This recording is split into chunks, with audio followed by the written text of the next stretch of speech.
Muchas gracias, Alexandra. Un honor estar reunidos aquí, nuevamente por iniciativa del Departamento Académico dirigido por Luis López Pérez, antiguo profesor de nuestra casa de estudios. Nuevamente somos los profesores los que estamos con la inquietud de poder intercambiar criterios, escuchar algunos aspectos teóricos que se nos van a ofrecer ahora, muchos de los cuales podemos conocerlos, pero que es interesante refrescarlos, contrastarlos y tratar siempre con la humildad de quien tiene mucho que aprender. Nosotros todavía sabemos que, por el ejercicio mismo académico, que cada semana, cada mes, siempre tiene nuevos aprendizajes para nosotros. Por ejemplo, del presencial pasamos al virtual. Hemos casi dominado el virtual, por lo menos a nivel usuario, pero ahora se nos enfrenta otro reto que es el que nos va a presentar seguramente Luis López, de que en el futuro se nos presenta con ambas modalidades, porque el presencial tendrá un componente de 20% virtual y el semipresencial va a tener un componente casi alrededor de 50-50 virtual presencial. Por tanto, seguimos aprendiendo, seguimos mejorando. El retorno a clase para muchos ha sido bastante grato, ha sido casi un inicio. Hemos recordado nuestros primeros años de profesor, porque es otra cosa, el disfrutar del aula, disfrutar de los alumnos, disfrutar de sus caras, de sus emociones, verle las caras cuando explicamos algo y entender de que algunos sí comprendieron y otros tienen cara de interrogante. Entonces tenemos que volver a explicar, pero con la satisfacción de que, uno, departamento nos da cursos que dominamos, y segundo, el hecho de que en lugar de causarnos esa molestia de caramba, no entendieron, como son las primeras clases de presencial, en realidad es un gusto. Es como explicar a nuestros hijos nuevamente en qué consiste, ¿no?, la Fórmula 1, o cómo se debe comprar en WOM. O sea, cosas que tienen que ver casi con la paternidad, la maternidad, y el tema de estas personas que empiezan su vida y que han puesto en gran medida su futuro en nuestras manos. Tenemos la gran fortuna de tener una profesión que es el derecho mayoritariamente, y dentro de esa fortuna, que ya es magnífico ser abogado o abogada, ser profesores. Esa es una enorme satisfacción que tenemos que plasmarla y recordar que es una satisfacción, no es una carga, día a día. Por lo tanto, yo culmino indicando cosas muy mundanas. Por favor, no faltemos a clase. Yo siempre recuerdo a Felipe Osterling con su estudio de abogados, uno de los principales senadores de la República, seguramente tenía muchas reuniones políticas, era miembro de 8 o 10 directorios, pero jamás faltaba su clase en la Católica. Para él, y él nos decía, era una especie de religión. O sea, él, más que abogado, se consideraba profesor. Eso es el aspecto de su vida que más le gustaba. Para nosotros, no es una clase cualquiera que podamos llamar al coordinador y decirle, oye, no llego, algún día la recuperaré. No, somos profesores universitarios. Para nosotros, llegar puntual a la clase debe ser casi una religión.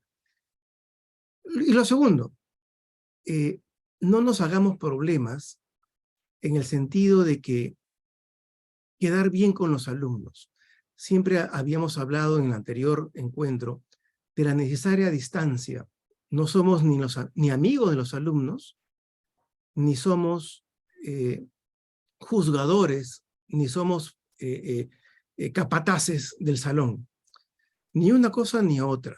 Somos guías, somos hermanos mayores, somos maestros. Por tanto, así como nos dedicamos a enseñar, valoramos esos espacios de enseñanza, así también no regalamos lo que somos, ni jalamos por maldad, por desquitarnos de la vida, por desquitarnos del juicio que hemos perdido, del informe que no nos han querido pagar, ni nos desquitamos, ni asumimos complacientes la mediocridad, la gente, los chicos que optan por presentarse por debajo del estándar mínimo y nosotros por no buscar problemas, que no nos vaya a, a, a retar Luis López, aprobamos a todos, con buenas notas. Todos aprobados, todos felices, todos contentos. Eso es traicionar nuestra vocación de maestros. Es traicionar, es vender barato lo que nosotros somos. Tenemos que fijar un estándar para aprobar. El que lo supera, perfecto, en buena hora. ¿Quieren aumentar puntos? Por supuesto, auméntenlos a los que están en mejor ubicación. Porque en lugar de 17 se le puede poner un 18, 19. Son buenos, sí, a los que están mejor, para que puedan obtener mejores becas, para que puedan ir a Inglaterra, a Estados Unidos, a España. Pero no aumentemos puntos, no regalemos nuestro trabajo al que merece 9, al que merece 8. Eso no, es mejor que vuelvan a tomar el curso y asuman con seriedad. Recordemos siempre que la universidad desde su inicio hasta hoy en día es en realidad elitismo. No todos están llamados a ser universitarios, no todos están llamados a ser abogados.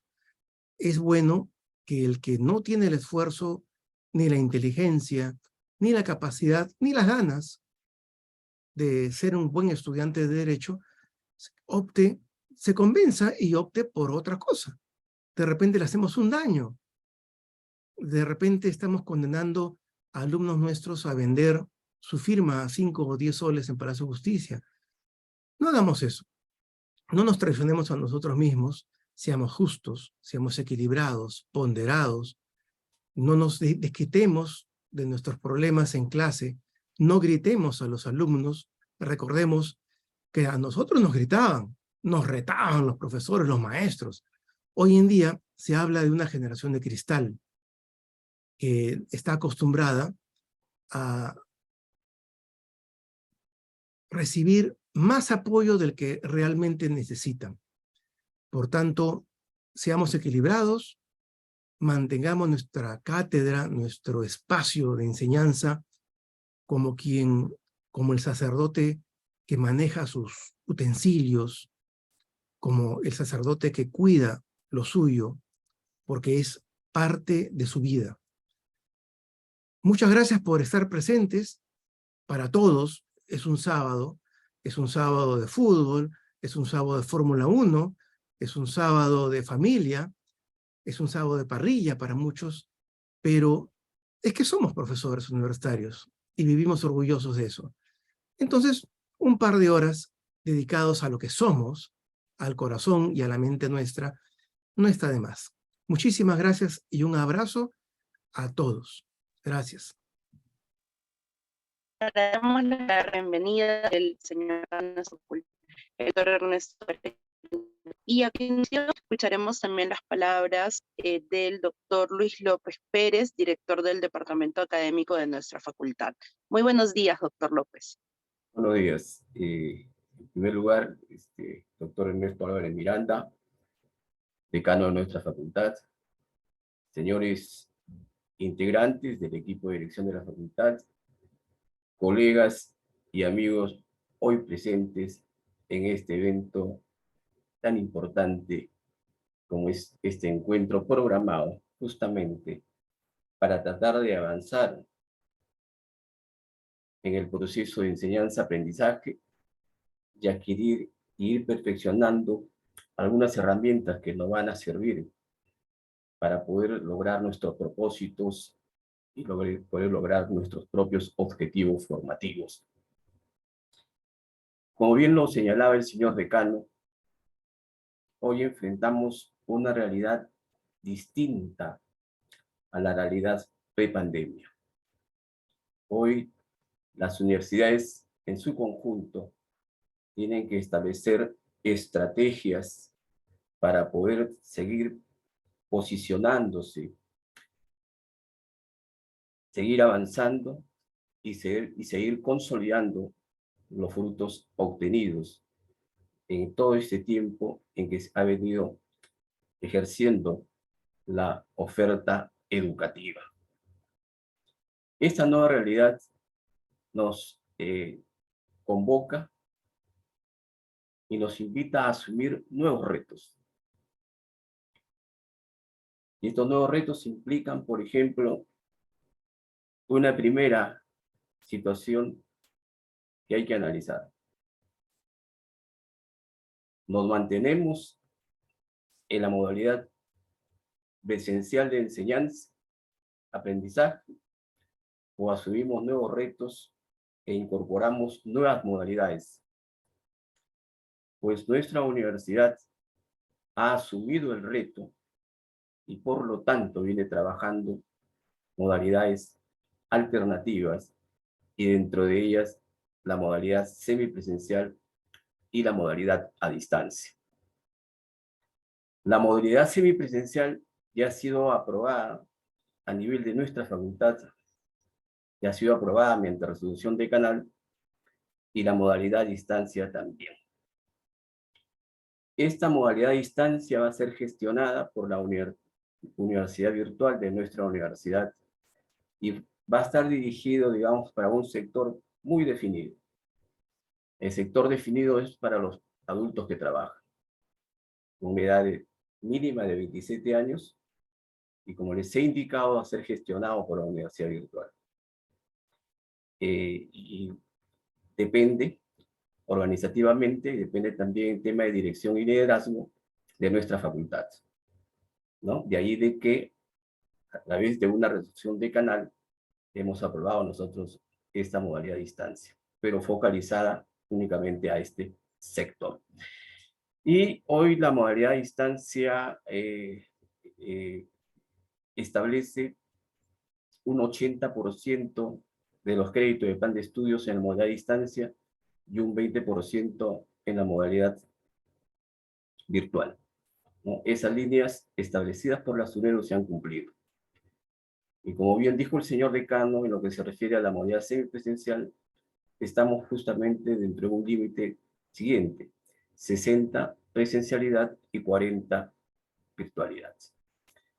Ustedes dirán, ¿pero por qué? Porque siempre nos ha abrigado a nosotros un propósito definido.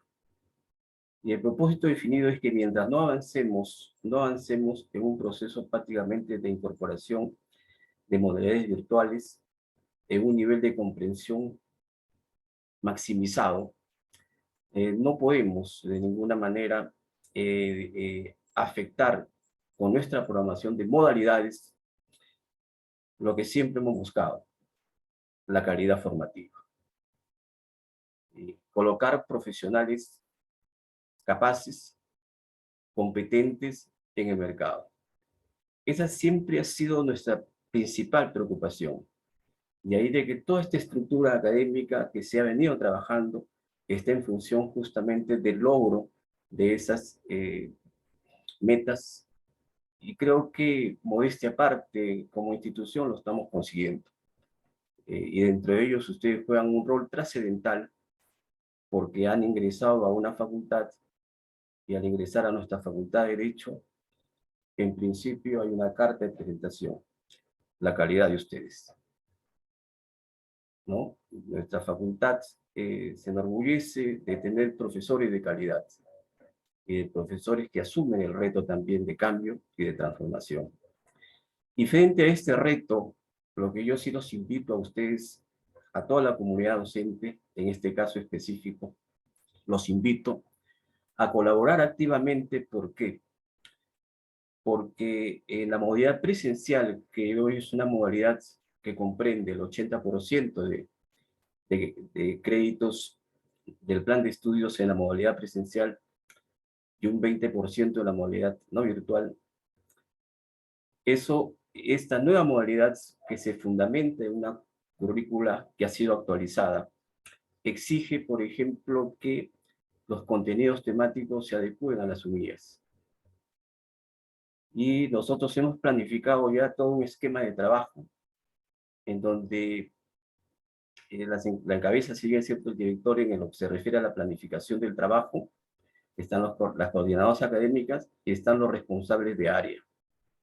Los responsables de área se van a comunicar con ustedes para que colaboren con nosotros en el proceso de actualización temática de los sílabos.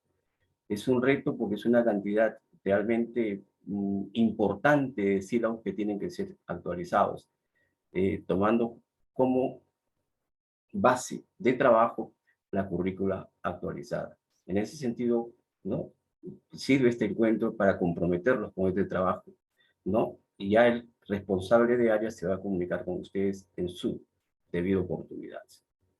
Pues bien, al comienzo ya la magíster Alexandra Cabrera ha establecido los propósitos, ¿no?, y los fines de estas dos conferencias, talleres que se van a realizar. Yo solamente quiero precisar algo muy puntual. Los invito a ver las normas académicas, aparte que se les ha remitido un resumen a cada uno de ustedes, en donde tenemos el cronograma. Es decir, la facultad, los profesores nuevos, por ejemplo, que recién se incorporan, planifica el comienzo y el fin del semestre, tomando en cuenta las pautas establecidas por el rectorado. En ese sentido, por ejemplo, el cronograma figura como anexo de las normas académicas que están en el portal jurídico. Y ahí ustedes van a encontrar, por ejemplo, la fecha del examen parcial, que la estamos programando para el 19 y 25 de abril. Igualmente, la fecha de reclamo de notas de parciales, del 26 al 2 de mayo. El ingreso a la tercera nota, el 31 de mayo como máximo. El examen final, del 7 al 13 de junio. El reclamo de notas del examen final y promedio de práctica, de 14 al 20 de junio. El examen de rezagados en esa misma semana. Y el examen de aplazados el 22 y 23 de junio. Aquí hay una novedad, es decir, ahora los exámenes aplazados se van a programar en 2 fechas, antes era una sola fecha. Y el fin de semestre el 27 de junio. El 27 de junio tenemos que tener ya todo terminado, todo concluido, porque el sistema se cierra. Y una vez que se cierra el sistema ya no hay posibilidades completamente de ir, digamos, ingresando notas que no hayan sido incorporadas al sistema en su debida oportunidad. Quiero agregar aquí que con respecto a los exámenes, por ejemplo, los exámenes finales para las especialidades, aquellos docentes que dictan las especialidades, se les informa anticipadamente que los exámenes finales de las especialidades van a ser presenciales. ¿Ya? Como bien sabemos, las especialidades se están dictando bajo la modalidad no presencial, pero el examen final va a ser presencial, ¿no? Y a su vez también los exámenes de aplazados van a ser exámenes que se van a tomar en forma presencial, pero van a ser tomados por los responsables de área. Por eso que adicionalmente al pedido que ya les he formulado, también les pido por favor que colaboren con los responsables de área, con preguntas que van a ir a un banco de preguntas para que posteriormente el responsable de área haga un formato único de evaluación para los exámenes aplazados. ¿Ya? Entonces hay que alimentar el banco de preguntas y todo ello va a ser canalizado por los responsables de área. Bien. Solamente quiero augurar el éxito de este encuentro, reafirmar que nuestro departamento tiene las puertas abiertas para cualquier inquietud en su oportunidad. Pueden conversar conmigo adicionalmente sobre cualquier aspecto y agradecer la presencia de todos ustedes en este evento. Gracias. Palabras del doctor, director del departamento de nuestra facultad. Para iniciar el día, vamos a atender el mismo. En primer lugar, a la licenciada Gina Zamora, justamente ciclo de nuestra facultad, y ella va a abordar desafíos del retorno al tema de clases. La doctora Gina Zamora es licenciada en psicología por nuestra casa de estudios. Me parece... Un segundo.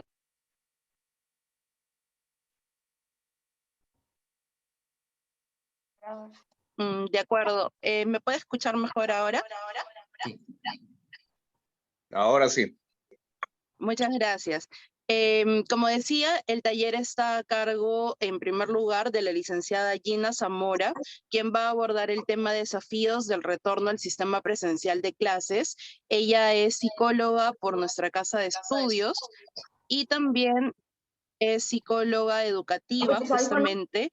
Además, tiene amplia capacitación en sistemas justamente psicopedagógicos, y el día de hoy va a abordar esta temática. Y posteriormente va a estar la doctora María de Fátima Salvatierra Pérez, quien es profesora de nuestra facultad, y ella es doctora en literatura peruana, Latinoamérica, de la Universidad Nacional Mayor de San Marcos, magíster y licenciada en literatura peruana por la misma casa de estudios, y en breve también la presentaré, y ella va a abordar algunas herramientas para la evaluación por competencias.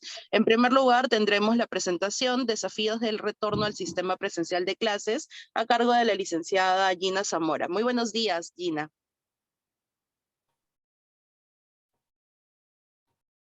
Gina, tu micrófono está silenciado. Sí, ya lo noté. Buenos días. Gracias, doctora Alexandra, por la presentación. Mis saludos afectuosos para cada uno de ustedes, desde el señor decano hasta todo el grupo que integra la plana docente de esta casa de estudios. El día de hoy vamos a abordar un tema muy importante, ya que se evidencia, ¿no? Ya estamos palpando lo que es el retorno a la presencialidad. Y desafíos, ¿por qué? Porque, bueno, no verlo tanto desde el aspecto negativo, ¿no? Verlo sí como reto porque hubo cierta costumbre, otro sistema ¿no? de estudio, de enseñanza, en este proceso, valga la redundancia, de proceso de enseñanza-aprendizaje, en donde sí, desde la perspectiva psicopedagógica se observan ciertos cambios, lo que ya se prevía desde el año pasado, al tomar en cuenta este reinicio, que bueno, ¿no? El incremento de algunos casos que también es importante poder compartir con ustedes, y algunas pautas que podríamos por ahí seguir, y sobre todo incluyendo algunas estadísticas desde que empezó el confinamiento, en sí la coyuntura por la pandemia, donde han ido incrementando algunos casos de que por sí se observan. Con algunos profesores sí he tenido la oportunidad de conversar, algunos también derivaron, algunos estudiantes, y en su mayoría los estudiantes mismos recurren a buscar el apoyo tanto psicológico como psicopedagógico. Bien. Listo. Sí se me escucha, no se me escucha entrecortado, ¿verdad?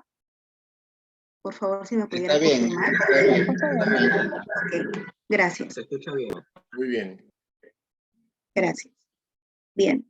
Si bien sabemos que esta coyuntura pues ocasionó tantos cambios, no solamente tanto a nivel de la salud física, sino también de la salud psicológica, por ende también la salud emocional.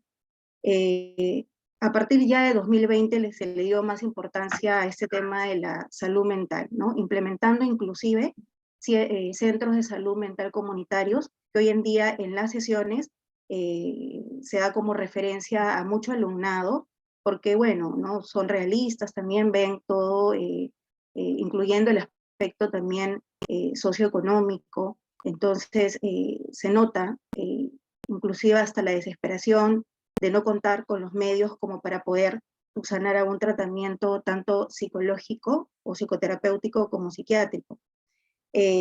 Uno de los ámbitos con mayor afectación se puede ver, y estos grandes cambios se han dado en el ámbito educativo, en todos los niveles, ¿no? En las escuelas, academias, institutos, en la educación superior, en este caso en las universidades, donde pues se da paso a este nuevo sistema de educación virtual, no tan nuevo en sí, pero ya establecido pues de manera perenne, ¿no? Debido a estos cambios. Esta nueva implementación definitivamente ha traído pros y contras, ¿no? Una situación de ventajas que, bueno, nos ha aliviado en muchos casos a la mayoría en cuanto al tema de la distancia, el hecho del tránsito, inclusive en la organización y planificación de materiales, que a veces también la situación, ¿no?, de movilizarlos a otro lugar, por ahí nos va cortando el tiempo, pero también depende mucho de nuestra organización y planificación. También hemos observado muchas desventajas, ¿no? Como el hecho de que se escucha en sesiones que no aprendo como se suele aprender de manera pues activa, vivencial, ¿no? Con la presencialidad.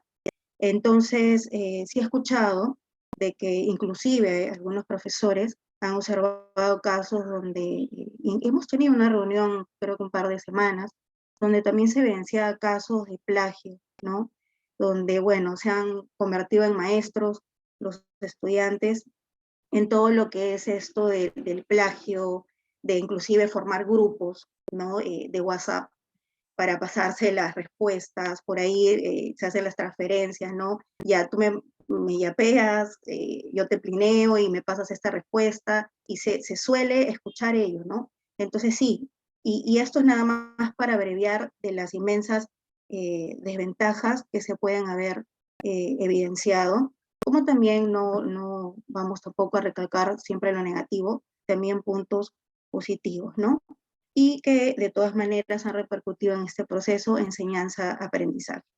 Bien, aquí yendo y tratando de resumirlo para no dilatarlo tanto, estos aspectos estadísticos, ¿no?, el cual, tomando en cuenta esta lista de atenciones de 2020, mi ingreso se da justo en ese año, en enero a finales, y en marzo, quincena, tuvimos, bueno, la noticia de, bueno, la pandemia, ¿no?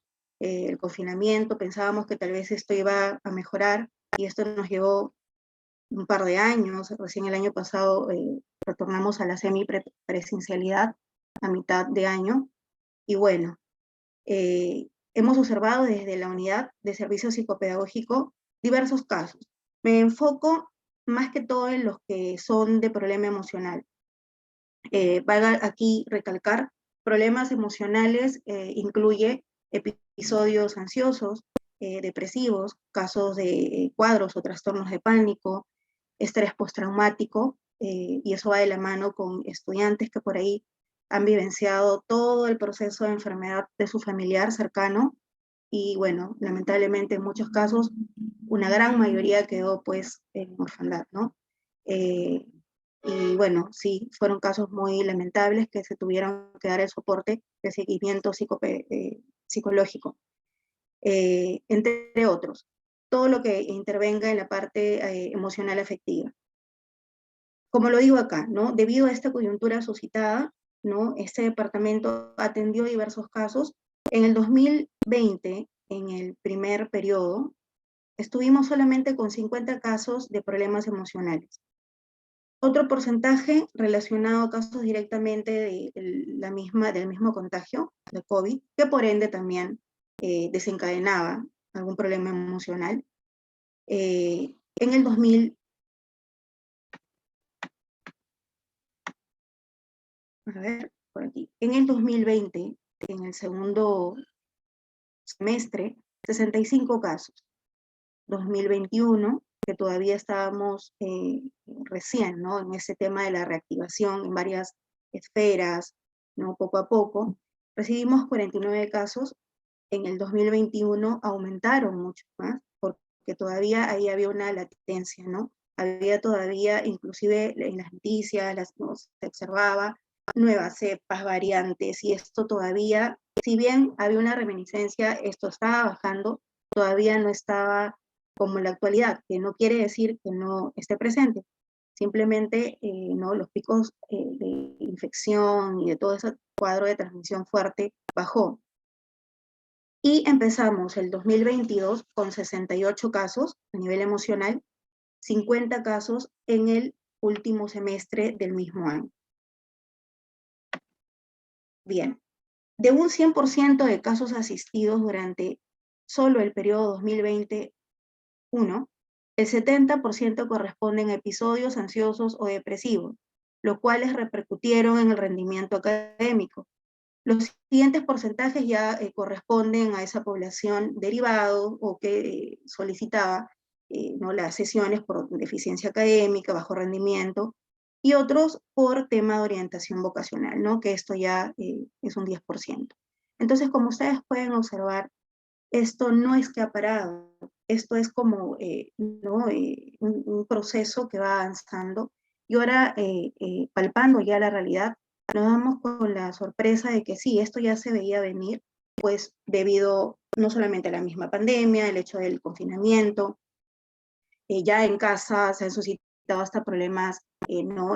Familiares, violencia intrafamiliar, por ahí casos de separación entre padres, o temas de crianza muy rígida, por el miedo también, ¿no? La sobreprotección, y entre otros, ¿no? Que hoy en día pues vemos reflejado desde que hemos iniciado las labores, en realidad, bueno, hemos empezado en enero, pero ahora desde marzo, las citas que se están dando ya de manera recurrente de forma presencial, en algunos casos virtuales para los alumnos que están, ¿no? en los ciclos avanzados, eh, sí, se está viendo un grado de significancia en cuanto a elevarse, con decir de que hasta el 30 de marzo ya hay agenda, ¿no? Y por ahí estoy tratando de alternar como para dar también prioridad y jerarquizar más que todo casos que se ameritan, porque ya hemos tenido, inclusive, ha ingresado a tópico porque les duele la cabeza, me siento mal, me duele el estómago, pero en realidad al ¿no? revisar las funciones vitales, pues esto era ya un tema más ansioso, un tema más de índole pues, psicológica, que por sí se tiene que asistir estos casos, ¿no? Y he tenido hasta hoy 5 cuadros de crisis ansiosa, ¿no? Y moderado.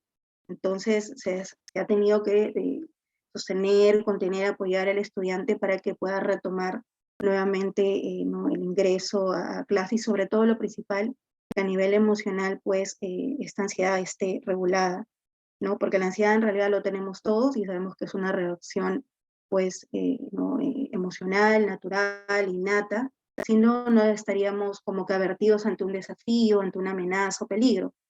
No obstante, ya cuando esto pasa un límite, ¿no? Esto ya se torna una ansiedad patológica que altera diversas áreas de nuestra vida e inclusive genera disfuncionabilidad, donde pongo todo de mí, utilizo, como todo ser humano lo digo, tenemos recursos internos de personalidad que nos ayuda, pero llega un momento en que siento que no puedo solo, ¿no? Entonces se está asistiendo casos y sí, ¿no? Sí nos llama la atención, y hay que tener también mucha observación, cautela, tal vez si por ahí hemos notado que hay algún alumno que tal vez está con mucha sudoración, temblor, no nos pide la ayuda o el permiso, tal vez acercarnos, ser muy observadores, ¿no? Cautos y preguntar si se siente bien, si desea ir a tópico o al departamento psicopedagógico. Entonces es también la llegada, ¿no?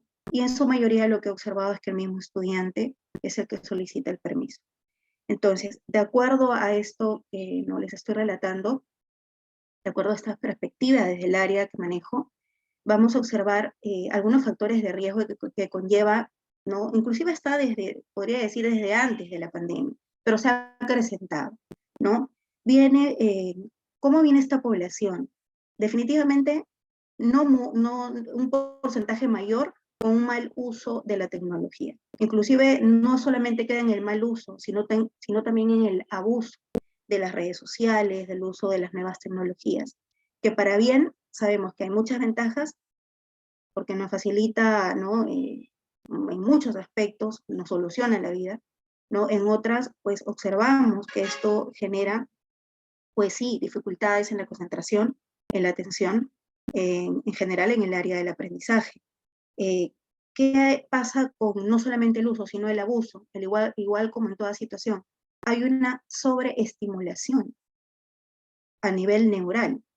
Esta sobrecarga de información, y encima no tengo una capacidad adecuada de organizarme y planificar, mis horas, mis actividades de estudio, ¿qué genera en el estudiante? Que se vuelva incapaz de procesar adecuadamente la información, donde al final terminamos con el segundo punto, que ya lo voy a presentar, sino también produce un inadecuado procesamiento de la información, que inclusive si tengo carencias o desconocimiento de mi estilo de aprendizaje, más mis técnicas de estudio, entonces voy directo al fracaso, donde se puede observar deserción, por ahí también esto produce aislamiento social, no quiero asistir, hay justificaciones inclusive vanas, excusas por todo, inclusive el abandono del ciclo académico. Entonces, definitivamente sí se observa ahí, ¿no? Ahora, como les decía, ¿no? En este primer punto, un tema muy importante. Muchos, digamos, antes procrastinaba, ahora es con demasía. Es decir, esto es exacerbado, ¿no? Entonces, el estudiante definitivamente, sabiendo que hay obligaciones académicas, entre otras, que cumplir, pues pospongo. Y ahí ustedes pueden observar el ciclo, pues, ¿no? De esta procrastinación que va de la mano con la era digital, donde toda la tecnología que debería ser usada a favor es usada en contra.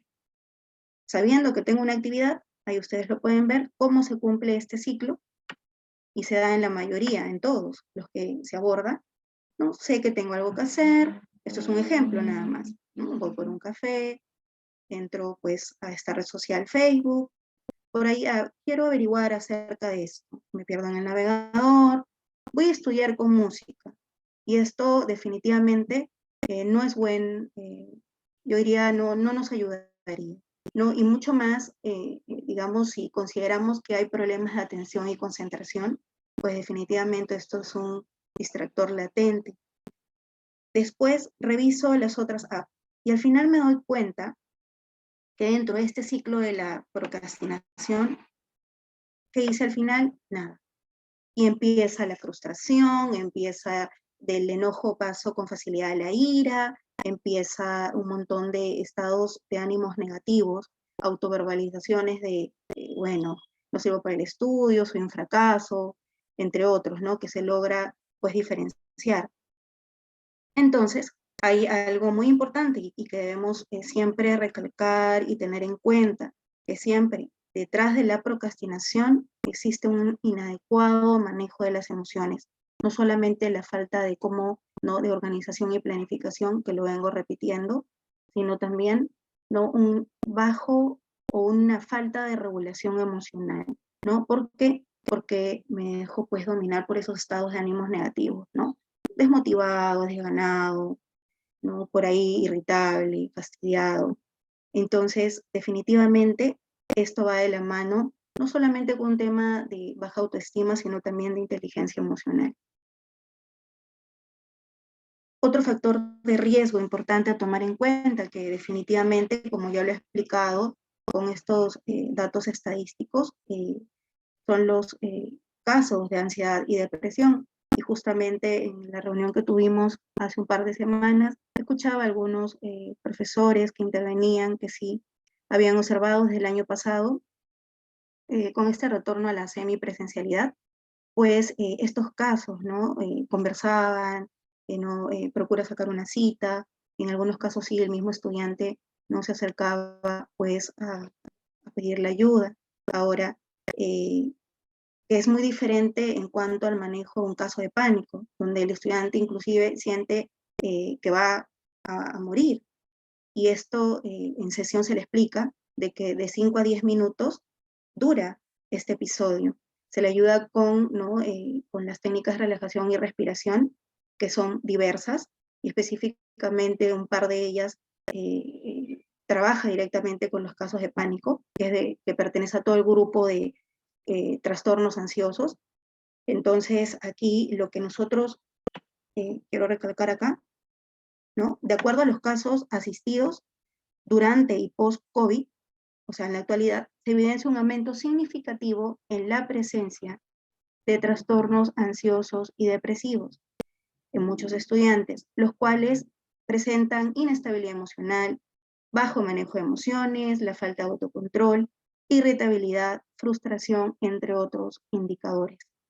Y hay que también tomar en cuenta que no necesariamente si yo estoy lábil al llanto y lloro, debo estar con depresión. Ojo, la depresión se camufla inclusive hasta en estudiantes que pueden tener reacciones violentas, reacciones agresivas con sus mismos compañeros, con el docente o con otras autoridades.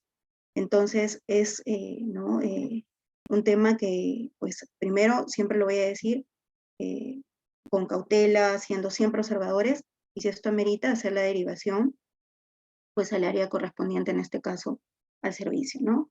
Psicopedagógico. Bien, otra situación que también se viene observando es el poco conocimiento de herramientas de estudio, sumado al desconocimiento de su estilo de aprendizaje.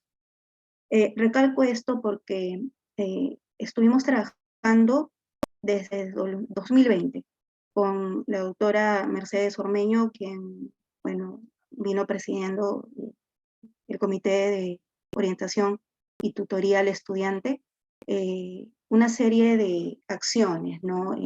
Sobre todo para poder ayudar, ¿no? Apoyar al estudiante. Y estuvimos aplicando una prueba, un test psicológico online, para detectar sus estilos de aprendizaje. Esto se empezó a avanzar muy bien. Lamentablemente vino el tema de la pandemia y como que se quedó en stand-by, pero de ahí se continuó de manera pues virtual. No, digamos, se continuó por ciertos aspectos que hubieron cambios en cuanto a la virtualidad, pero sí se observaba sobre todo el interés en el estudiante por conocer, porque no solamente llego a conocer mi estilo de aprendizaje, sino de acuerdo a ello, qué técnicas de estudio van a facilitar mejor la absorción, ¿no? Digamos, la incorporación de información, la extracción, el procesamiento de la información que recibo, sino también al conocer mi estilo de aprendizaje, ¿no? De qué manera voy a estudiar. Esto también, en principio, ha sido la idea, poder plasmar al docente, en su mayoría, cómo llevar a cabo las clases, tal vez más audiovisuales, más de lectura, más vivenciales, como el caso de los estudiantes con el estilo de aprendizaje sinestésico, que más aprenden de manera pues vivencial, experimental, saliendo al frente en debates, roleplay, etcétera, etcétera. Entonces, esto se empezó y bueno, hasta donde se pudo recopilar la información, en su mayoría se observaban que muchos, por la misma carrera también, optaban por el estilo de aprendizaje lector-escritor, ¿no? La carrera de Derecho amerita mucha lectura, escritura, como también ¿no? el estilo de aprendizaje visual. Y ahí donde se recalca el material llamativo, el material no visual, que digamos sintetiza tal vez la información. Y es importante, ¿no? Este punto. Entonces, el estudiante debe conocer ciertas herramientas para obtener los mejores resultados, ¿no? Y sí, como lo recalco, se observa que hay una gran población que desconoce. He tenido en sesiones estudiantes de décimo, de noveno, que buscaban ayuda porque ya sus propios recursos, que a veces los chicos mismos, ¿no? Elaboran sus propios resúmenes, sus propias estrategias, pues no puedo, siento que me falta, carezco de ciertos hábitos, porque hábitos también son importantes, instaurar hábitos adecuados, porque también hay inadecuados, de estudio, sumado a técnicas, ¿no? Que se observan que inclusive hay métodos de elaboración de toma de apuntes, que por ahí también los jóvenes me comentan que en algunos cursos que creo que también llevan ¿no? dentro de su formación profesional, también enfatizan, ¿no? Como estrategias de aprendizaje. Entonces, es como un feedback, ¿no? Apoyarlos en ese aspecto. Bien.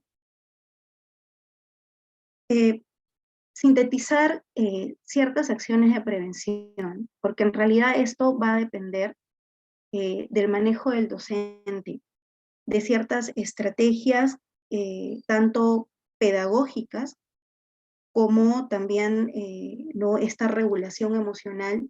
¿Y por qué aquí lo menciono, ¿no? En el manejo del docente? Es importante la autogestión emocional, que es un tema incluido dentro de ese amplio tema que es en realidad la inteligencia emocional, porque sin autocontrol, sin manejo emocional, ¿cómo podría yo enfrentar ante una situación de reclamo? Ante una situación de que inclusive hay estudiantes, y me ha pasado porque he tenido contacto con algunos docentes, que han señalado con el dedo hasta prácticamente cerca del rostro del profesor o la profesora, o han ido prácticamente a increpar delante de los compañeros de manera hostil, agresiva, y esto observándolo, ¿no? Los compañeros, una situación muy incómoda para el docente, los compañeros. Entonces, también esto viene de la mano del control, del autocontrol emocional que yo tenga en ese momento para poder responder. Y si la solución va, y es más, si el caso va más allá, el alumno no logra controlarse, el docente está en todo el derecho de inclusive parar la clase y retirarte por la puerta de profesores, sin necesidad de dar tanta cabida a situaciones de improperios, de una conducta de indisciplina que se observan, ¿no? Y que hoy en día sabemos que inclusive por las redes sociales vienen con la falta de respeto, ciertos improperios, que no hay justificación, ni siquiera detrás de un diagnóstico que el alumno pueda presentar.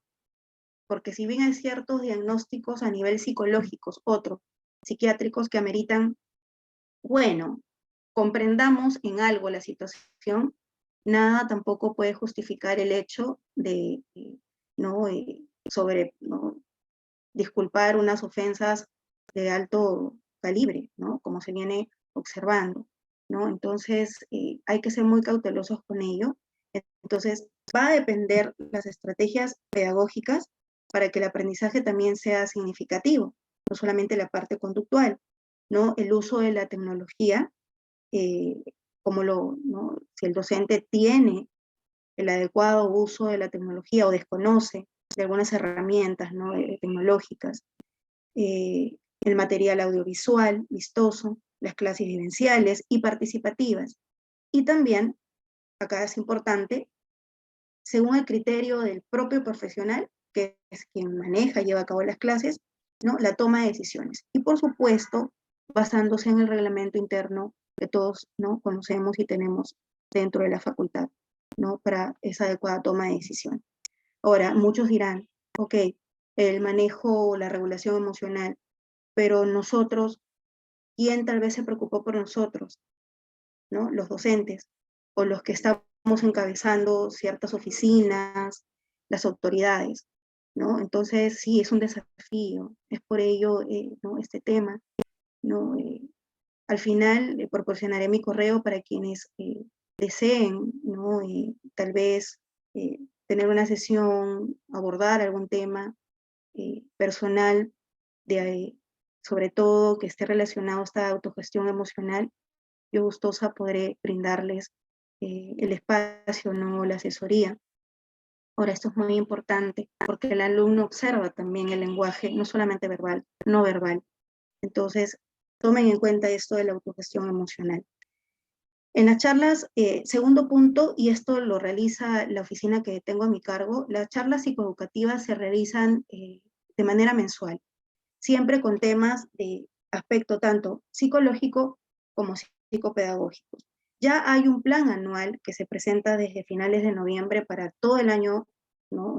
Siguiente, ¿no? Sin embargo, cuando se ve recurrencia de ciertos casos, no es que no se lleve a cabo algo que está ya dentro de un plan anual, sino se adelanta o por ahí se ve la forma de llevarlo a cabo después, o cuando algunas otras oficinas ven alguna situación que sí se necesita realizar una charla, también han acudido no al servicio para poder solicitar el permiso al área de bienestar universitario y poder apoyar en la charla de acuerdo a los casos, ¿no? Entonces se realizan pues webinars, talleres, ¿no? Y ya aquí lo dice, de acuerdo pues a este plan anual que se elabora con anticipación. Y por último, ir de la mano siempre, ¿no? Esto se recalca que es un trabajo multidisciplinario, es un trabajo mancomunado, ¿no? Si de ser necesario, la intervención de los comités que tenemos dentro de la facultad, como son los de disciplina, de tutoría y orientación al estudiante, de acoso y hostigamiento sexual, de educación inclusiva y calidad, Claro, no según lo pues. requiera el caso, ¿no? Esto según lo requiere el caso Y ahí en el el trabajo, Ministerio pues, es en conjunto. Bien, aquí, ya como cierre, pueden observar, está mi correo institucional correspondiente al área psicopedagógica para cualquier consulta, no alguna inquietud también. Ha sido un gusto poder haber compartido con ustedes esta información, sí significativa, a tomarla en cuenta para poder, no, todos estamos con el mismo objetivo, ¿no? Trabajar bien y que el estudiante también se encuentre bien, no en su casa de estudio. Entonces, esa es la idea, ¿no? Por mi parte, los saludo nuevamente a todos de manera afectuosa y agradezco su gentil atención a esta charla. Muchas gracias, Nina. Pues en primer lugar agradecer por la charla brindada y asimismo vamos a continuar con el taller. Hemos recibido algunas preguntas por el chat, así que invitamos también a los profesores a hacer llegar preguntas a través de este canal y al terminar la siguiente exposición, pues vamos a tener un espacio en el que va a hablar. En ese sentido, de acuerdo al programa de nuestro taller, tenemos también la participación de la doctora María de Fátima Salvatierra Pérez, quien es, como mencionado hace un momento, doctora en literatura peruana y latinoamericana por la Universidad Nacional Mayor de San Marcos, magíster y licenciada en literatura peruana por la misma universidad y además ejerce la docencia universitaria, siendo su área de investigación el siglo de oro castellano. Es así que ella es profesora de nuestra casa de estudios y el día de hoy va a presentarnos el tema relacionado a algunas herramientas para la evaluación por competencia. Buenos días, doctora Salvatierra. Bienvenida. Muy buenos días. Quedamos a disposición. Muchas gracias. Señor decano de la Facultad de Derecho de la Universidad de San Martín de Porres, señor director del Departamento Académico de Derecho, distinguidas autoridades, maestras y maestros de Derecho. Es para mí un honor participar como expositora en este tradicional encuentro de docentes. Las autoridades me han encargado presentar el tema algunas herramientas para la evaluación por competencias. Espero hacerlo con bastante claridad y mi mejor deseo es que sea de algún provecho y que luego obre en beneficio de nuestros estudiantes. Debo fijar primero los conceptos básicos de esta breve disertación. Para ello he consultado las definiciones de evaluación y de competencias que propone la UNESCO.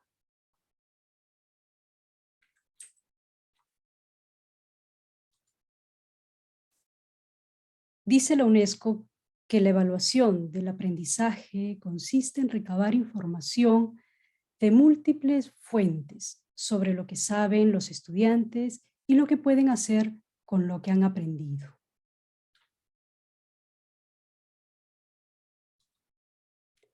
Esto quiere decir que evaluar es recoger información que luego debemos sopesar, no es un fin en sí mismo.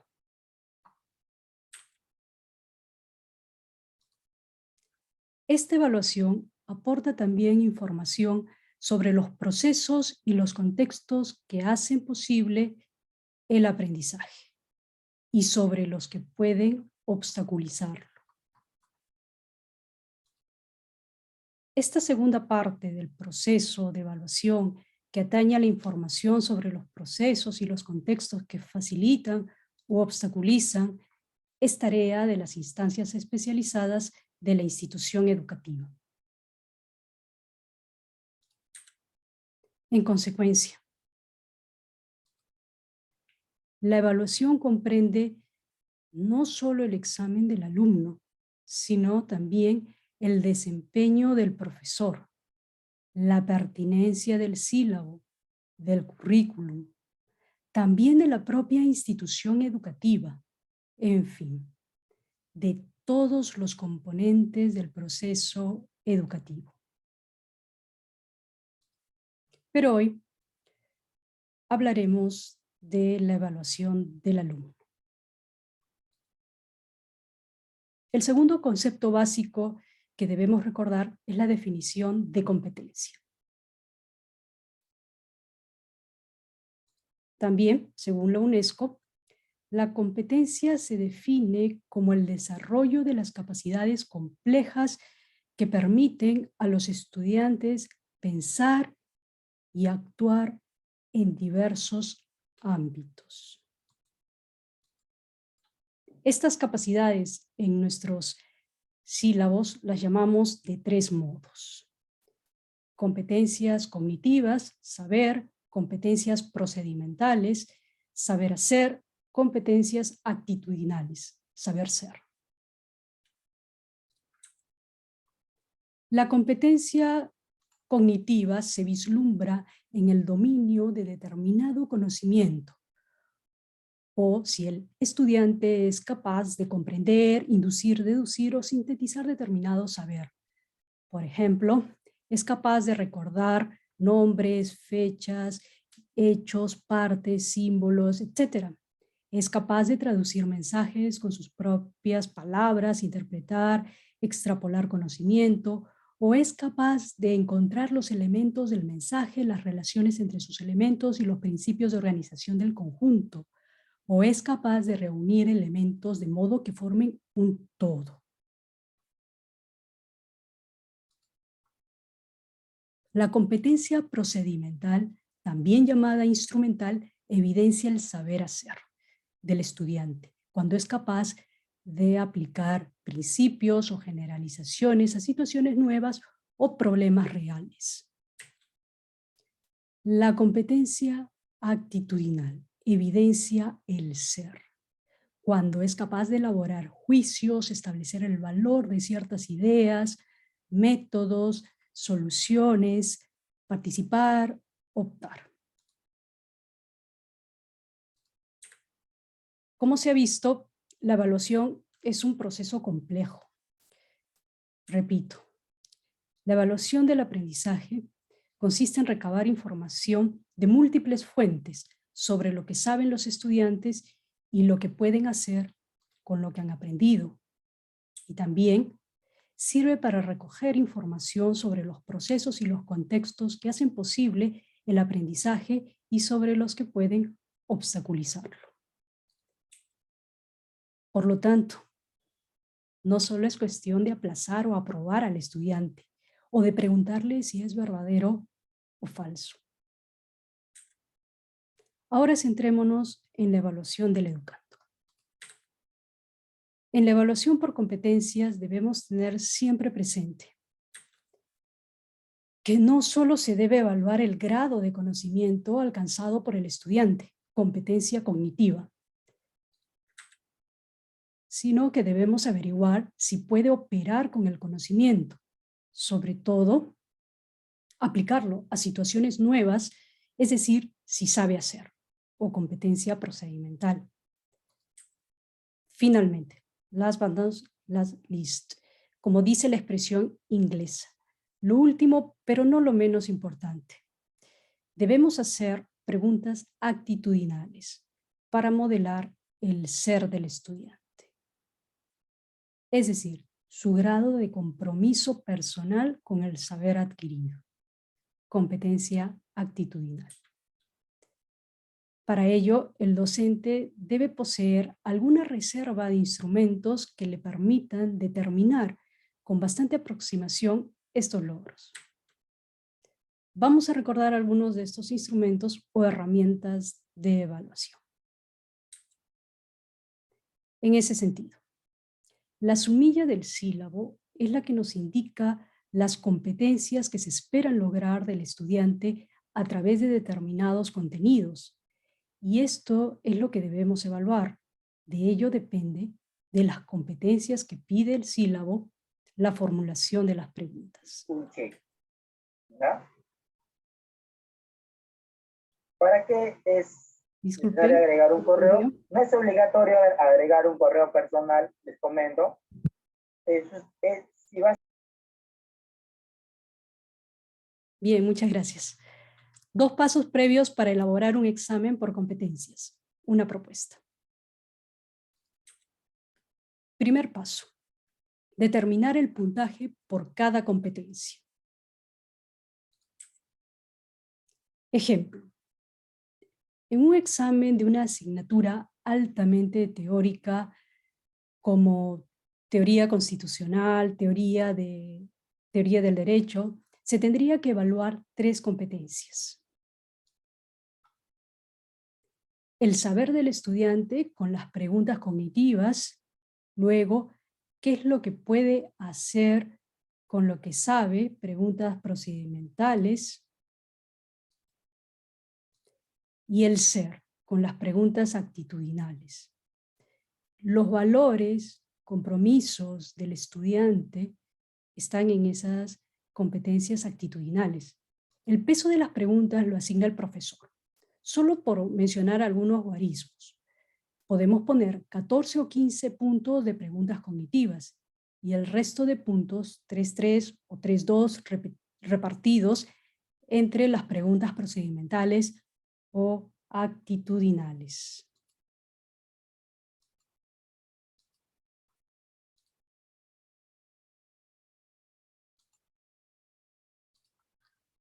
Pero en un examen de una asignatura procedimental, por ejemplo, Derecho Procesal Constitucional o Derecho Procesal Laboral,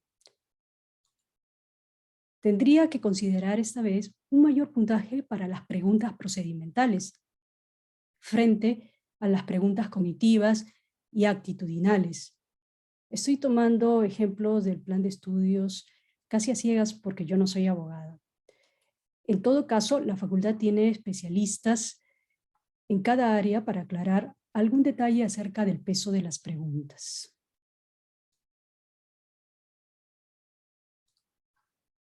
Y en un examen de una asignatura predominantemente actitudinal, por ejemplo, ética ciudadana y profesional, tendría que considerar un mayor puntaje para las preguntas actitudinales frente a las preguntas cognitivas y procedimentales.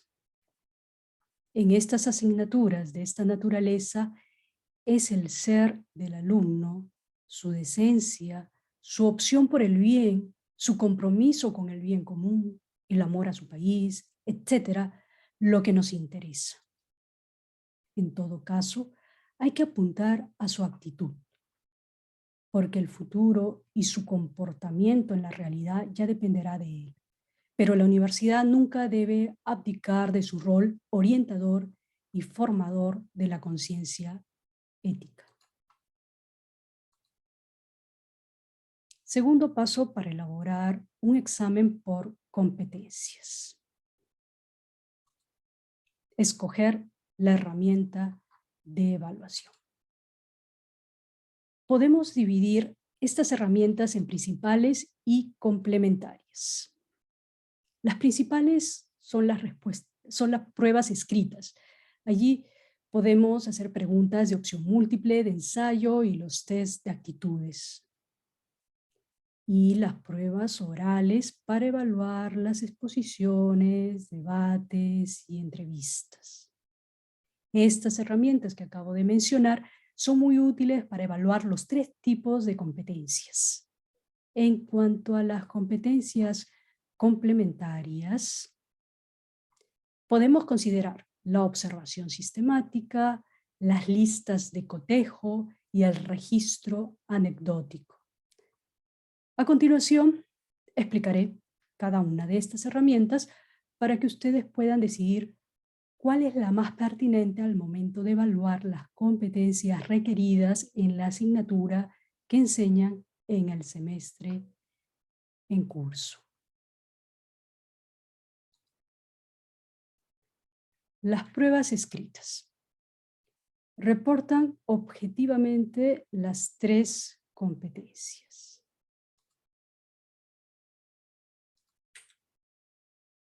Las preguntas de opción múltiples se agrupan en 5, que son las siguientes: simple, con complemento, de análisis de relaciones, de base común y de confrontación. Antes de presentar los ejemplos, les recuerdo que si deseamos evaluar una competencia cognitiva, insistiremos en que el alumno sepa definir, distinguir, comprender, reconocer, explicar, identificar, etc. Si deseamos evaluar una competencia procedimental, insistiremos en que el alumno pueda analizar, seleccionar, relacionar, ejecutar, operar, manipular, etc. Si deseamos evaluar una competencia actitudinal, insistiremos en que el alumno sepa valorar, apreciar, participar, asumir, manifestarse, sostener, etc. La principal dificultad que he tenido al preparar esta charla ha sido la de proponer ejemplos de una carrera que no es la mía. Les pido a los distinguidos profesores de Derecho su indulgencia. No sonrían mucho cuando proponga ejemplos de su especialidad. Comencemos con la herramienta más común y la más usada, la pregunta de opción múltiple simple. Se hace un planteamiento. La Universidad de San Martín de Porres fue fundada y se proponen 4 o 5 respuestas para elegir una correcta. Esta es una de las preguntas a veces más recurridas por el docente en los exámenes. En este caso se trata de una pregunta cognitiva.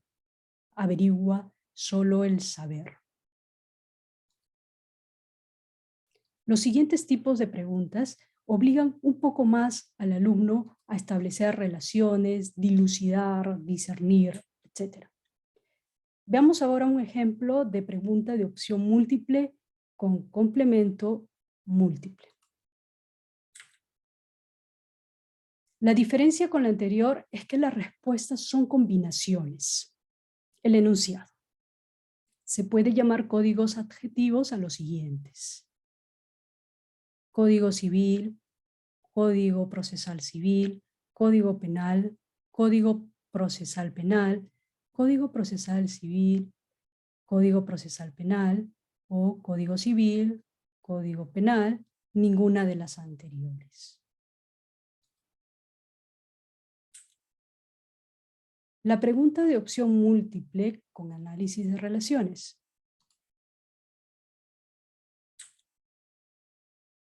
La teoría de esta pregunta dice: en el planteamiento debe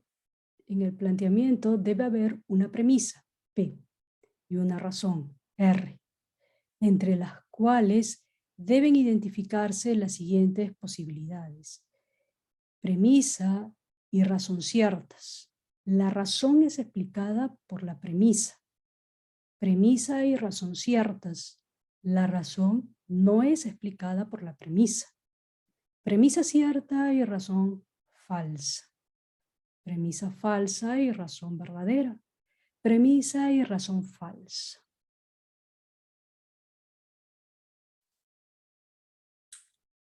Veamos un ejemplo.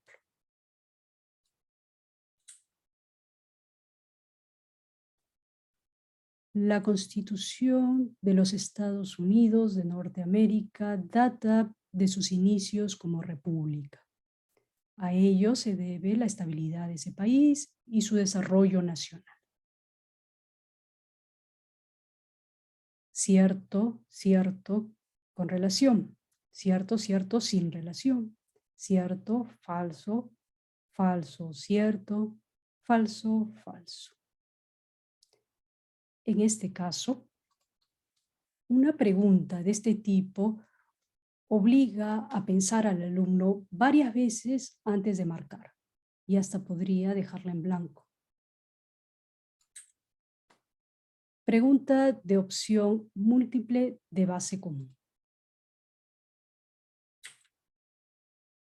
La teoría dice que sobre un material complejo, un texto escrito, un mapa, una fórmula, un caso, un problema, etc., se elabora una pequeña batería de preguntas de opción múltiple simple. Ejemplo, la educación universitaria tiene como fines la formación profesional, la difusión cultural, la creación intelectual y artística, y la investigación científica y tecnológica. El Estado garantiza la libertad de cátedra y rechaza la intolerancia. Constitución Política del Perú, artículo 18, primera parte. Batería de opciones simples. Para ver opciones simples, ve el primer caso. La ley impide al profesor, opciones A, B, C, D. Las universidades no deberían, A, B, C, D. La libertad de cátedra significa A, B, C, D. Y así sucesivamente. Pregunta de opción múltiple de confrontación. La teoría dice que se debe plantear 5 cuestiones: definiciones, leyes, principios, causas, etc. Y enfrentarlas a sus posibles respuestas formuladas en términos de situaciones dadas. Les propongo un ejemplo.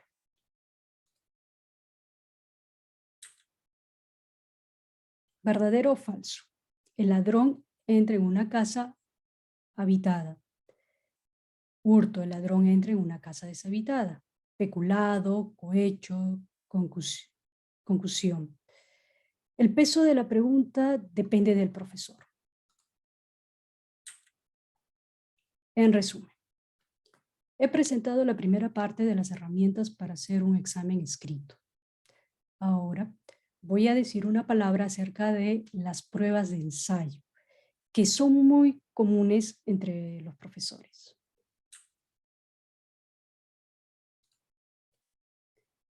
Las preguntas de ensayo son de respuesta libre, de respuesta restringida, de respuesta libre. El alumno contesta según sus modos de entender o según la amplitud de su saber. En la respuesta restringida o de respuesta cerrada se busca averiguar un conocimiento preciso.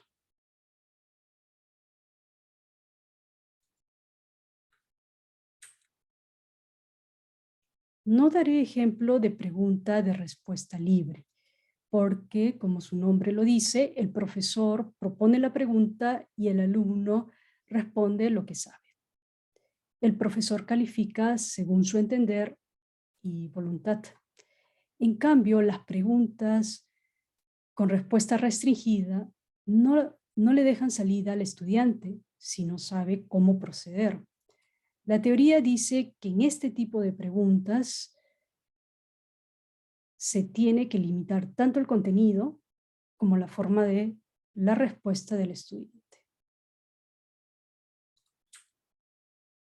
El enunciado. De conformidad con el artículo 424, inciso 4 del Código Procesal Civil, ¿cómo redactaría si no sabe la dirección del demandado? Complete el párrafo que vengo a demandar a.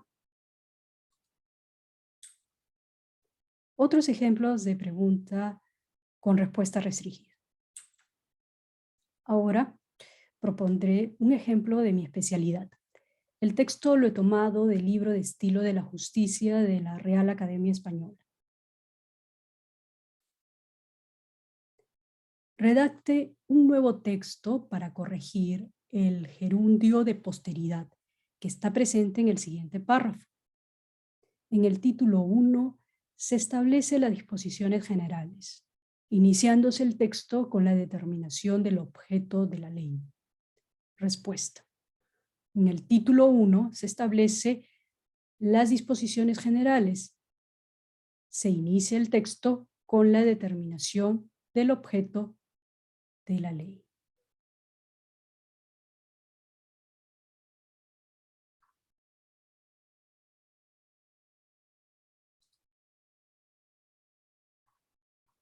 Ese sería un ejemplo de la respuesta restringida. Los test de actitudes son pruebas escritas, pero inciden en el saber actitudinal. Aquí menciono el conocido test de Likert.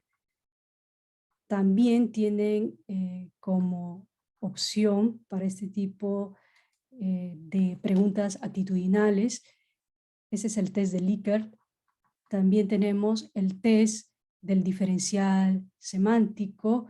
Mide las reacciones que se tiene sobre ciertos conceptos usados, usando antónimos graduados en sentido inverso.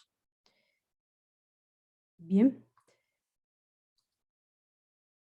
Quería mencionarles resumidamente, de manera muy resumida, las pruebas orales, conocidas por todos. Tenemos la exposición, el debate y también la entrevista. Otras herramientas complementarias, como mencioné en su momento, están la observación sistemática, las listas de cotejo, el registro anecdótico. Y es que estas también, en la primera vista les mostré el cuadro con un lapicero junto a este tipo de herramientas complementarias. Estas también suelen llamarse rúbricas, sobre todo la observación sistemática. Un ejemplo. Tenemos criterios, indicadores y luego asignamos determinado puntaje. Bien. A modo de resumen. Hemos visto estas herramientas para la evaluación. Recordemos las consideraciones previas.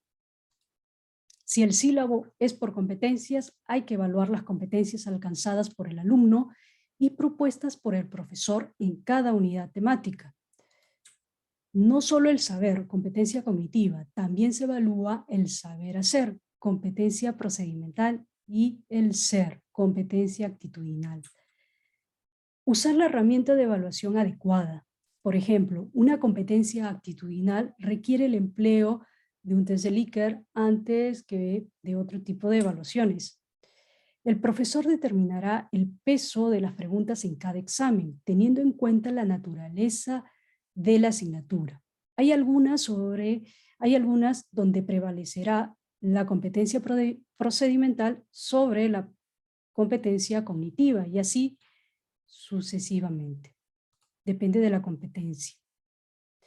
Producto de esta jornada, saber hacer. Las autoridades de la facultad me han pedido que les indique que deben presentar al departamento académico un modelo del examen parcial, utilizando las herramientas de esta exposición que crean más apropiadas para su asignatura. Si me permite un minuto la doctora Cabrera, quisiera compartir algunas lecturas sobre lo expuesto. Este texto de Javier de Rubiers, de la UNESCO, es relevante para este tema. También sugiero la lectura del modelo educativo de nuestra universidad. En el primer caso, para el primer texto, les voy a compartir en el chat el enlace directo para el modelo educativo. También comparto en el chat con ustedes. Sugiero la lectura del punto 3.4, se explica el enfoque basado en competencias que asume la universidad, y el punto 3.6 se explica la evaluación. Durante mi exposición no he hecho alusión a la evaluación de la casuística jurídica. Considero que este tema requiere por sí solo una sesión diferente, pero sí puedo proponer como ayuda este libro titulado La formación en derecho basada en competencias, especial referencia al método de casos. Tiene 648 páginas, por lo tanto es bastante completo. Y lo pueden consultar libremente en la base de datos y libro de nuestra facultad. Están viendo parte del índice. En este momento les estoy enviando el enlace por el chat.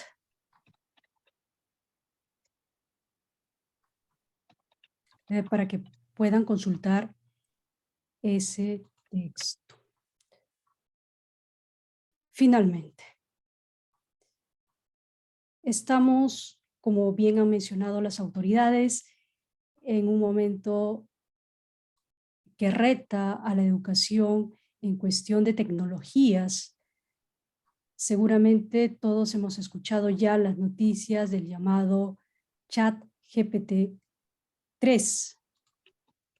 Ahora, hace unos días, ya tenemos la versión del ChatGPT 4. Todavía es una versión de pago, pero ha aumentado la cantidad de palabras de respuesta. Lo usual es que nosotros, ustedes y yo, manejemos un vocabulario de 3000 palabras. El ChatGPT 4 maneja 25,000 palabras. Con un solo clic puede hacer demandas en serie, según nos cuenta esta noticia del diario español La Vanguardia, en la que un usuario pone a prueba el chat en la versión 4 para realizar esta tarea.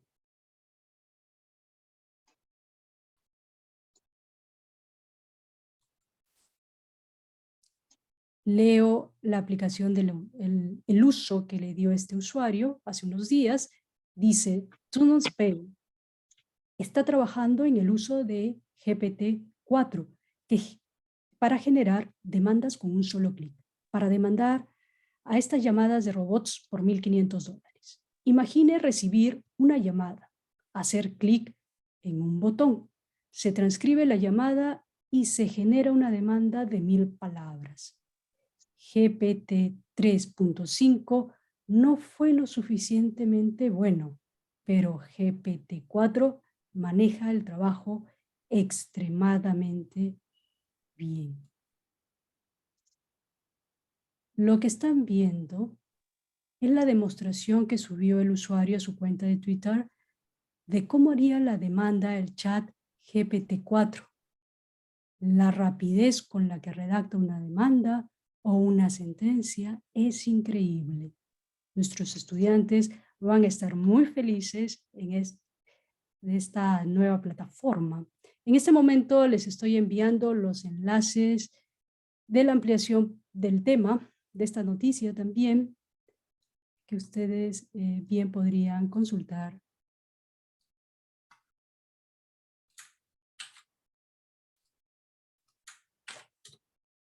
Comparto en el chat la noticia y también un artículo de interés, una nota brevísima que lamentablemente por el tiempo no ha sido posible hacer la lectura aquí con ustedes y comentarla.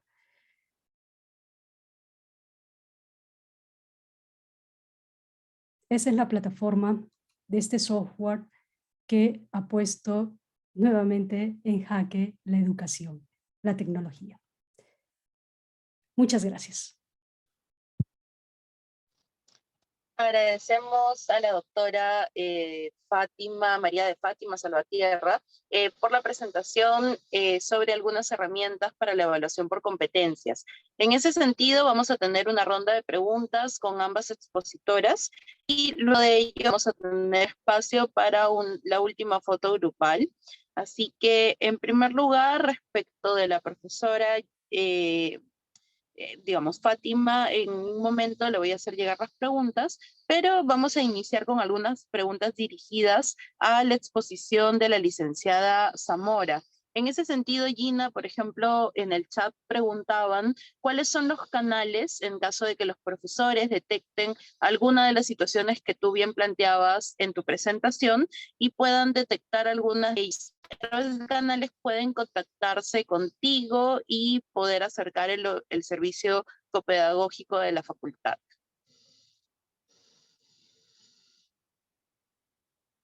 Claro, en realidad toda cita se concreta vía presencial, ahora que ya estamos retornando, o vía virtual, en este caso a través del correo institucional que les mostré al final de la exposición, gzamorag@usmp.pe.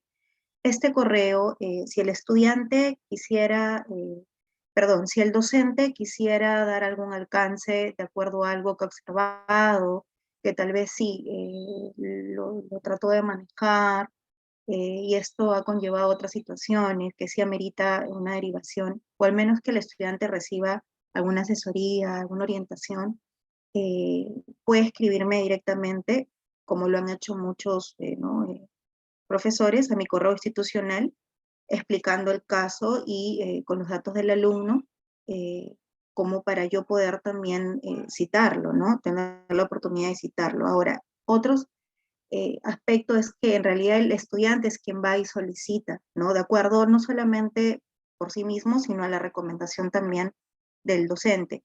Y en muchos casos, agrego, algunas oficinas, como por ejemplo, coordinación académica, el comité de acoso y hostigamiento sexual, etcétera, etcétera, eh, me han derivado los casos. Previo a ello, ellos primero acogen los casos, hacen todo el procedimiento y posterior ya viene la derivación directamente con mi área.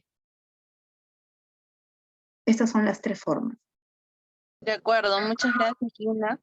También en ese mismo sentido, otra de las preguntas que nos hacían llegar era, en caso de que, por ejemplo, en el contexto no presencial, y digamos, en respecto a todavía en esa modalidad, los estudiantes o a través de las clases, interacción, se generaran algunas situaciones en las que se detecte esta situación o de pronto cuadros de depresión o ansiedad, ¿cuáles serían tus recomendaciones, digamos, aplicables al entorno no presencial? De pronto, el presencial nos indicabas lo que se podía hacer para disminuir estas situaciones de crisis, pero en una situación no presencial, ¿qué, por ejemplo, recomendaciones nos podrías dar a los profesores? Claro, ahí es completamente ya un desafío, ¿no? Ya que es diferente, digamos, la intervención como se suele hacer de manera presencial, donde los alumnos, bueno, se retiran del aula, piden permiso no, previo al docente y van a acudir primero pasan por el tópico, ¿no? Para la evaluación correspondiente y de ahí a mi oficina. En el caso de que se detectara alguna situación, el primer paso a dar es el manejo del docente, ¿no? Si tal vez se puede permitir al final de su clase unos minutos y conversar vía reunión, ¿no? Por Zoom con el estudiante, si es que se puede dar, porque sé también cómo andamos con el tiempo y todo ello, algo breve, ¿no? Concreto, donde también al final pues reciba ¿no? la orientación de que acuda al servicio que se está dando en la universidad, ¿no? Y eso también tomando en cuenta si es que el alumno ya recibe, porque hay muchos que ya llevan un tratamiento, tanto psiquiátrico como que también psicoterapéutico, ¿no? Y tienen sus doctores pues de cabecera o ya de tiempo, ¿no? Entonces, podría resolverse de esa manera, ¿no? De acuerdo, muchas gracias. Y finalmente, sobre el retorno a este sistema presencial de clases, ¿cuáles son algunas de las charlas, por ejemplo, que ustedes están proyectando? También para que desde las aulas podamos invitar, recuerdo que en la parte no presencial ha generado, por ejemplo, charlas de aprendizaje, técnica de estudio, pero algunas otras áreas o temas que hayas pensado abordar, también sugerencias a tu área para que puedan desarrollarse. Sí, claro. Esta semana que viene está programada la primera charla, de acuerdo al plan anual, tomando en cuenta los casos que vengo observando, que es la procrastinación y cómo evitarlo, afrontarlo, ¿no? Tenemos ya jueves, me parece, 11 de la mañana, en vivo, vía la página oficial Derechos MP, y aparte de ello, previo a los exámenes parciales, siempre se toman en cuenta las charlas de hábitos y técnicas de estudio, manejo de la ansiedad ante los exámenes. No todas las charlas, como lo dije en la exposición, son de corte psicopedagógico, sino también de corte psicológico. Y dentro también del plan anual se incorpora temas como afrontar la depresión, también se está incluyendo lo que es manejo o regulación emocional, ¿no? Que es netamente el tema relacionado a inteligencia emocional en el ámbito estudiantil, ¿no? Entonces, y eso nos ayuda en general a todos, ¿no? Con algunas técnicas, algunas pautas que se dan. De acuerdo. Muchísimas gracias, Gina, por la presentación. Igual el de chat a fin de que puedan hacerte llegar algún comentario, pero también poder ayudar y canalizar unos de los casos que pueden ser conocidos en el entorno de las clases. Muchísimas gracias y a continuación algunas preguntas Sí. también para la doctora Salvatierra. Por ejemplo, la profesora Miñano hace referencia a justamente alguno de lo que se dice acerca del aprendizaje por competencia. Respecto de competencia, por general se entiende por conocimiento multiplicado por la experiencia y resultados multiplicados por el ejercicio, y su experiencia en el aprendizaje por competencias. ¿Qué es lo que usted podría contarnos respecto de su evolución y su profundización en el sistema educativo? No se logró escuchar muy bien, creo que el audio está un poco entrecortado. Hay varias Sí, preguntas disculpe. en el chat. Si Sí, me ahí me dice escucha mejor. de qué doctora es la pregunta, lo puedo ubicar en el chat. ¿A cuál hace alusión? Disculpe, doctora Cabrera. ¿A la de la profesora Miñano? Sí, a ver, acá lo ubico. Uh-huh. Claro, por supuesto. Mire,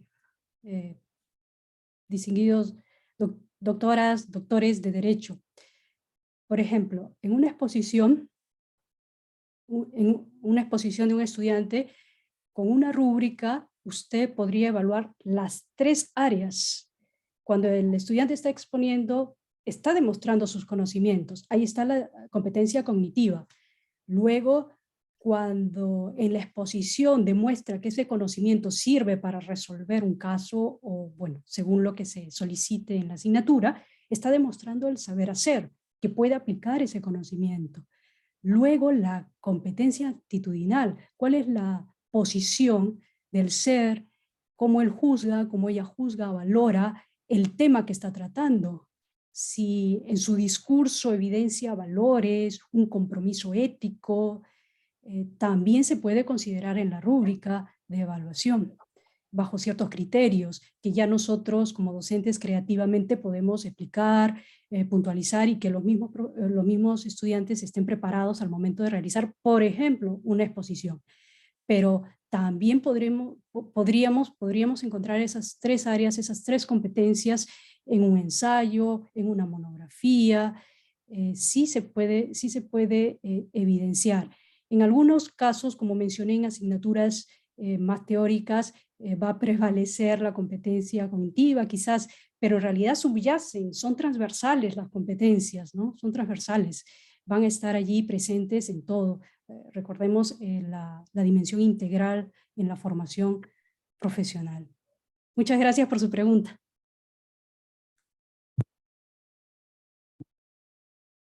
De acuerdo, muchísimas gracias. ¿Ahora me logra escuchar mejor? Sí. Genial. También piden si es que se puede compartir los materiales trabajados en la sesión y la doctora Yupanqui responde que se van a enviar por correo electrónico. Y algunos comentarios respecto de lo que usted mencionaba sobre este programa de inteligencia artificial, que también ha despertado bastante curiosidad. Son diversas las experiencias en las que se utiliza ello, pero resulta muy relevante para el sistema de evaluación en la facultad. También, por ejemplo, la profesora Fiorella Márquez señalaba que al hablar de una evaluación formativa que tiene mucho peso, como la evaluación final, la formativa acompaña todo el aprendizaje, por ejemplo, la rúbrica, la observación, la reflexión metacognitiva y otros. En ese sentido, ¿cuáles serían sus recomendaciones respecto, sobre todo, de esa evaluación de la tercera nota, por decirlo de alguna manera, que es la nota de evaluación constante durante el curso? ¿Cuáles son aquellas herramientas que usted nos podría recomendar que pudiéramos fortalecer en el desarrollo de la cátedra? Depende de la naturaleza de la asignatura. Depende mucho de la naturaleza de la asignatura, si es más práctica o más teórica. También depende del grupo de trabajo que tengamos. En los primeros ciclos tenemos salones de 60 estudiantes, poco más o menos, y luego se van avanzando en los ciclos, en los años, y van reduciendo la cantidad de estudiantes. Entonces tienen que ver varios factores: cantidad de estudiantes, naturaleza de la asignatura. Ahora el formato que estamos utilizando al momento de enseñar, si es digital, si es virtual, cambia sustantivamente con el formato presencial, por ejemplo. Y luego, todas las herramientas que he mostrado están para emplearse de acuerdo también con el tema que vamos a trabajar en el momento. Ya depende mucho del grupo humano que tenemos en el semestre en curso, ¿sí? Es una pregunta bastante compleja porque incluye muchos factores al momento de determinar. Quizás una orientación, una propuesta es la que mostré en esos dos pasos. Bien, primero fijar qué asignatura tengo en el sílabo, qué competencias me pide, y ese es el objetivo que tengo que buscar al momento de evaluar, ¿sí? Bajo una serie de instrumentos para ver objetivamente. Recuerden que varios puntos, varia información, la evaluación no es un fin en sí misma, es parte del proceso, ¿no? Bien, eso quería añadir. De acuerdo, muchísimas gracias, doctora Salvatierra. Y con ello hemos terminado la ronda de preguntas, sumándonos a los comentarios de felicitación a través del chat para ambas expositoras. Definitivamente en este encuentro de profesores, y mientras vamos cerrando, por favor agradeceremos que puedan ir iniciando sus cámaras para la toma de grupo de cierre de nuestro encuentro de profesores. Pero definitivamente estos talleres respecto de los desafíos del retorno al sistema presencial en clases, pero también las evaluaciones y las herramientas para la evaluación por competencias, como se menciona en el chat, han sido muy interesantes y seguramente fortalecerán nuestro sistema de enseñanza de este periodo. En ese sentido, con ello hemos dado por concluido nuestro encuentro de profesores para el periodo 2023-1.